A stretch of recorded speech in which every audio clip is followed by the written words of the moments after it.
नमस्कार साथियों, स्वागत है आपका इस यूट्यूब चैनल पर जिसका नाम है study with LSS GK and psychology. साथियों, अपन वीडियो की श्रृंखला में मूल अधिकार पढ़ रहे थे। जिसमें दो पार्ट अपन पढ़ चुके थे। दो मूल अधिकार जो समता और स्वतंत्रता के अधिकार है उसके बारे में अपन ने चर्चा की। नेक्स्ट जो इस वीडियो है इसमें अपन तीसरा मूल अधिकार है उसके बारे में पढ़ रहे हैं।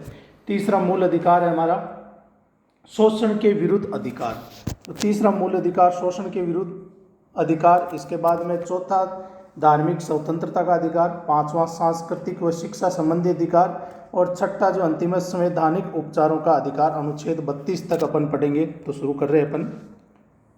प्रथम है अपना जो तीसरा अधिकार है शोषण के विरुद्ध अधिकार।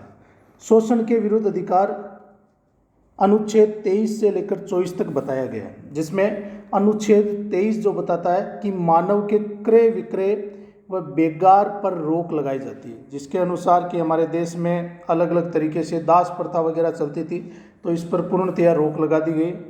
या जो बेगार प्रथा, बलात् श्रम की जो प्रथा हुआ करती थी, ज़बरदस्ती श्रम करने की प्रवृत्ति, इस पर रोक लगाई जाती है।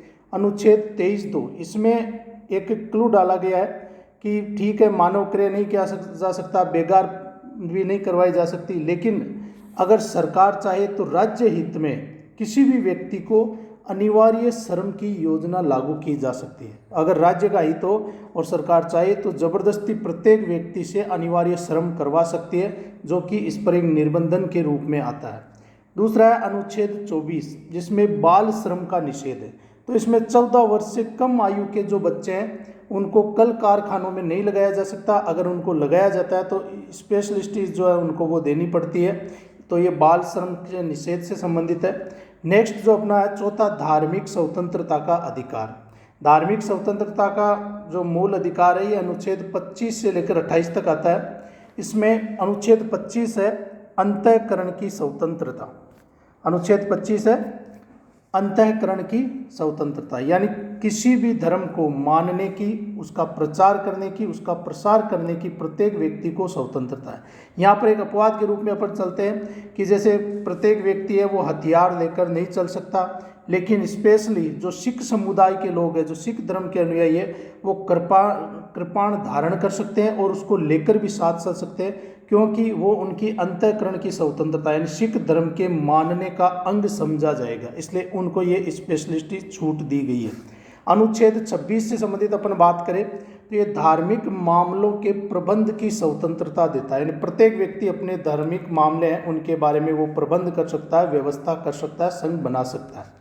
अनुच्छेद 27 की अपन बात करें तो ये किसी धर्म विशेष की या किसी विशेष धर्म की उन्नति के लिए कर न देने की स्वतंत्रता है, यानी हमसे जो सरकार टैक्स वसूल करती है उस टैक्स को हमारा अधिकार है कि सरकार किसी भी विशेष धर्म को फायदा पहुंचाने के लिए उस टैक्स का उपयोग नहीं कर सकती। लेकिन यहाँ पर फिर मैं आपको एक अपवाद बताना चाहूँगा कि यह अनुच्छेद कर या टैक्स का ही निषेध करता है। शुल्क यानी जो फी लगा सकती है उसका ये निषेध नहीं करता। तो कहने का मतलब टैक्स और जो या कर और जो शुल्क होता है दोनों में फर्क होता है। तो सरकार किसी विशेष धर्म को फायदा पहुंचाने के लिए टैक्स तो नहीं लगा सकती, लेकिन शुल्क जरूर लगा सकती है। यहाँ पर हमें समझना होगा कि टैक्स और शुल्क दोनों में फर्क है। अनुच्छेद 28 की अपन बात करें तो ये राजकीय संस्थाओं में धार्मिक शिक्षण पर रोक लगाती है, यानी प्रत्येक जो राजकीय संस्थाएं उनमें किसी भी विशेष धर्म से संबंधित शिक्षा नहीं दी जा सकती।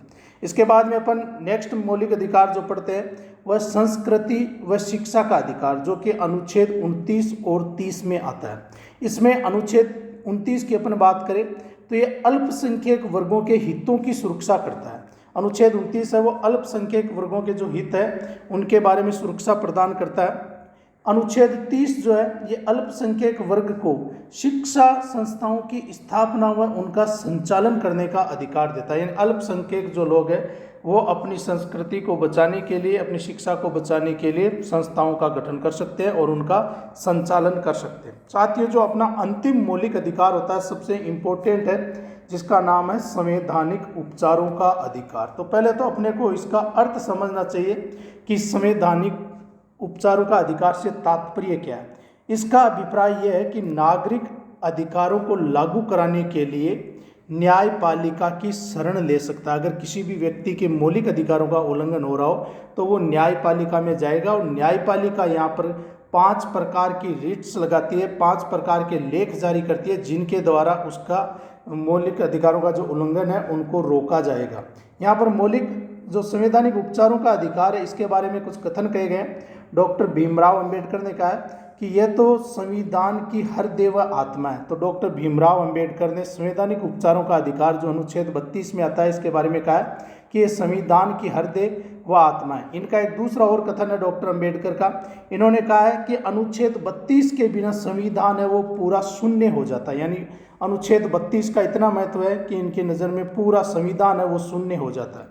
इसी के बारे में आगे अपन पढ़ते हैं। तो सर्वोच्च व उच्च न्यायालय द्वारा मूल अधिकारों की रक्षा करने के लिए 5 प्रकार के लेख या रिट्स होती है वो जारी किए जा सकते हैं। ये 5 प्रकार के इंपॉर्टेंट है, पांचों का अपने को अर्थ भी समझना चाहिए। जिसमें पहला है बंदी प्रत्यक्षीकरण, जिसको हैबस कॉर्पस कहा जाता है। इसका मूल उद्देश्य है अनुच्छेद 21 के द्वारा प्रदत्त दैहिक स्वतंत्रता के अधिकार की रक्षा करना। बंदी प्रत्यक्षीकरण का सीधा सा मतलब है कि यह उस व्यक्ति की प्रार्थना पर जारी किया जाता है जो यह समझता है कि उसे अवैध रूप से बंदी बनाया गया है।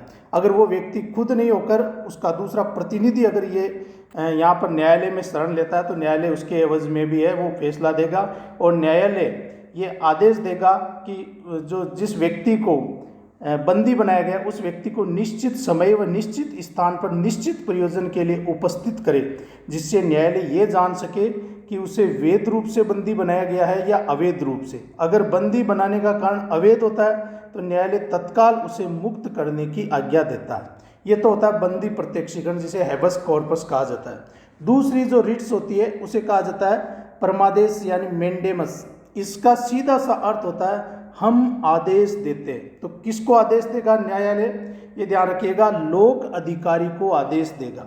न्यायालय उस पदाधिकारी को अपने कर्तव्य निर्वहन के लिए आदेश जारी कर सकता है जो पदाधिकारी अपने कर्तव्य का समुचित पालन नहीं कर रहे। मान लो कोई अधिकारी हो और अपने कर्तव्य का सही तरीके से अगर वो पालन नहीं करता है तो न्यायालय उसको परमादेश देगा। यानी न्यायालय कहता है कि हम आपको आदेश देते हैं कि आप अपने कर्तव्यों का सही तरीके से पालन कीजिए। तीसरा जो होता है, तीसरी रिट्स है वो है प्रतिषेध यानी प्रोहिबिशन। इसमें सर्वोच्च या उच्च न्यायालय के द्वारा किसी अधीनस्थ न्यायालय को ये दिया जाता है। यानी या तो सुप्रीम कोर्ट या हाई कोर्ट अपने अधीन आने वाला जो न्यायालय है उसको इसके बारे में आदेश देगा। इसका मतलब है कि जो अधीनस्थ न्यायालय उनको जारी करते हुए निर्देश दिया जाता है कि इस मामले में आप कार्यवाही नहीं करें क्योंकि यह आपके क्षेत्राधिकार से बाहर है। तो समझने का कहने का मतलब ये हुआ कि अगर अधीनस्थ न्यायालय कोई आदेश जारी करता है या कोई न्याय करता है और वो उसके क्षेत्राधिकार से बाहर है तो उसको हाई कोर्ट या सुप्रीम कोर्ट आदेश देगा कि आप इस पर जो है निर्णय नहीं कर सकते, उसको वो मना करता है। चौथा होता है उत्प्रेषण लेख, जिसे सर्टिओरारी कहा जाता है। उत्प्रेषण या सर्टिओरारी, ये इसका अर्थ होता है कि निम्न न्यायालय से उच्च न्यायालय में भेजने के लिए जारी किया जाता है और ये निर्णय के बाद दी जाती है। ध्यान रखिएगा, उत्प्रेषण का सीधा सा मतलब है कि किसी भी विवाद को निम्न न्यायालय से उच्च न्यायालय में भेजने के लिए ये जारी किया जाता है, जिससे कि वह अपने शक्ति से अधिक अधिकारों का प्रयोग न करे और न्याय के प्राकृतिक सिद्धांत की पालना की जा सके। कहने का मतलब है कि अगर कोई नीचे का न्यायालय हो, उसके अधीन कोई मामला नहीं आ रहा हो, इसके बावजूद भी अगर वो न्याय करने की कोशिश करता है तो जो उच्च न्यायालय है वो निम्न न्यायालय को आदेश देता है कि आपके पास ये जो मामला है ये आप जो अपने उच्च न्यायालय में भेजें ताकि न्याय के सिद्धांत की पालना हो सके। और इसमें एक विशेष ये है कि ये कोई निर्णय किए जाने के बाद में ये जारी की जाती है, जबकि इससे पहले अपन ने प्रतिषेध जो लिख पढ़ा था उसका मतलब है कि निर्णय नहीं किया गया है तो उस एवज में प्रतिषेध लेख होगा, और अगर निर्णय हो गया तो उत्प्रेषण लेख है वो जारी किया जाता है। पांचवा अपना अधिकार प्रच्छा या जिसको क्यू वारंटो कहा जाता है।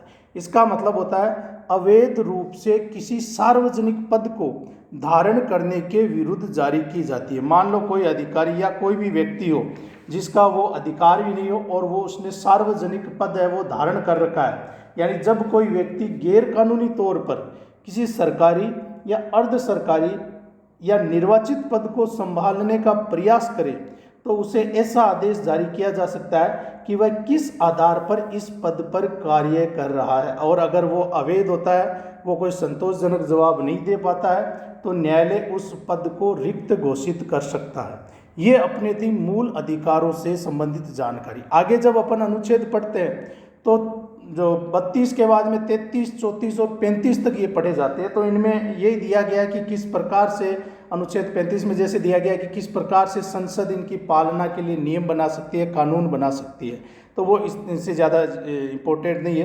तो इस जो अपना वीडियो होता है इसमें मूल अधिकारों से संबंधित संपूर्ण जानकारी अपने यहीं पर समाप्त होती है। अगर आपको ये वीडियो अच्छा लगे तो आप इसको लाइक करें, शेयर करें और सब्सक्राइब करें। मिलते हैं अपन नेक्स्ट वीडियो में जिसके आगे मैं आपसे और संबंधित जानकारी लेकर आऊँगा।